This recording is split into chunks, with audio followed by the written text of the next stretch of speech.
Alright, here's my take on Zelensky's visit to the White House, the debate that's got everyone talking, and how world leaders are reacting. Ukrainian President Volodymyr Zelensky rolls into Washington, expecting to sign some big minerals deal with Trump. You know, Ukraine's got those rare earth resources that could offset the billions we've dumped into their war with Russia. But nope, it didn't go down like that. Instead, we got a full-on shouting match in the Oval Office. Trump's leaning in, voice booming, telling Zelensky he's not acting thankful for the insane amount of support America's given. Like, we're talking over $60 billion since 2022 just to keep Ukraine in the fight. That's taxpayer cash, people. Then J.D. Vance jumps in, piling on, saying Zelensky's disrespectful for arguing back in front of cameras. Zelensky's just sitting there, arms crossed, firing back, and in the end, he storms out early. No deal signed, no press conference, just a total disaster. He even ran to Fox News later, saying he doesn't owe anyone an apology. Wild, right? Now, here's where I'm at. I think Trump's doing the right thing. Yeah, I said it. The guy's looking at this like a businessman with a brain. Why are we pouring endless money into Ukraine with nothing to show for it? That minerals deal could have been huge, a way for Ukraine to pay us back while we secure resources to keep our own economy humming. But Zelensky's acting like we owe him the world, and I'm sorry, but the U.S. isn't a bottomless piggy bank. We've shelled out over $174 billion total to Ukraine through 2024. Military gear, financial aid, humanitarian stuff. That's more foreign aid than we've given anyone since the Cold War. Meanwhile, we've got our own messes to clean up.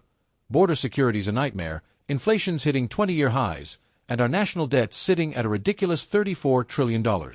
Trump's pushing for a ceasefire, a deal with Russia, and I'm with him. Why keep this war dragging on when we could broker peace and save lives? Zelensky's out here gambling with World War III risks, and Trump's like, nah, let's cut the losses. So, how'd the world react? Oh man, it's a circus.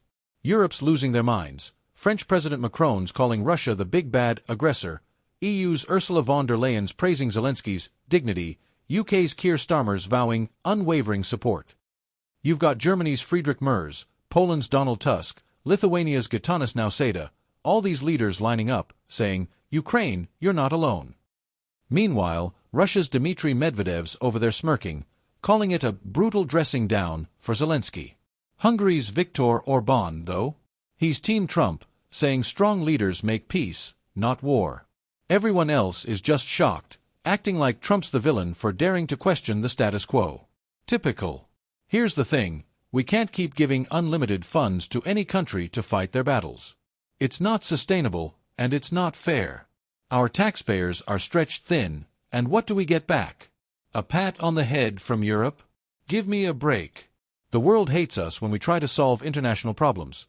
Look at Iraq and Afghanistan, $2 trillion down the drain, thousands of American lives lost, and they still slap imperialist on us. But when we pull back, like Trump's trying to do here, suddenly we're the bad guys for not meddling enough. It's a rigged game. They love us being the world's police when it suits them, but the second we say, enough, they freak out. And let's be real, the world wants us to keep fighting Russia forever. Why? So Europe gets a buffer, NATO stays busy, and they don't have to step up. It's all benefits for them, while we're stuck bleeding cash and resources to keep the bear at bay. Trump's shaking things up, and I'm here for it. Zelensky's visit was a train wreck. Raised voices, no deal, him bolting out the door. World leaders are picking sides, but most are just mad the U.S. might stop being their personal ATM. We're not here to bankroll every global conflict or play cop while everyone else kicks back. They want us to slug it out with Russia endlessly, keep Putin distracted so they can sleep easy. Screw that.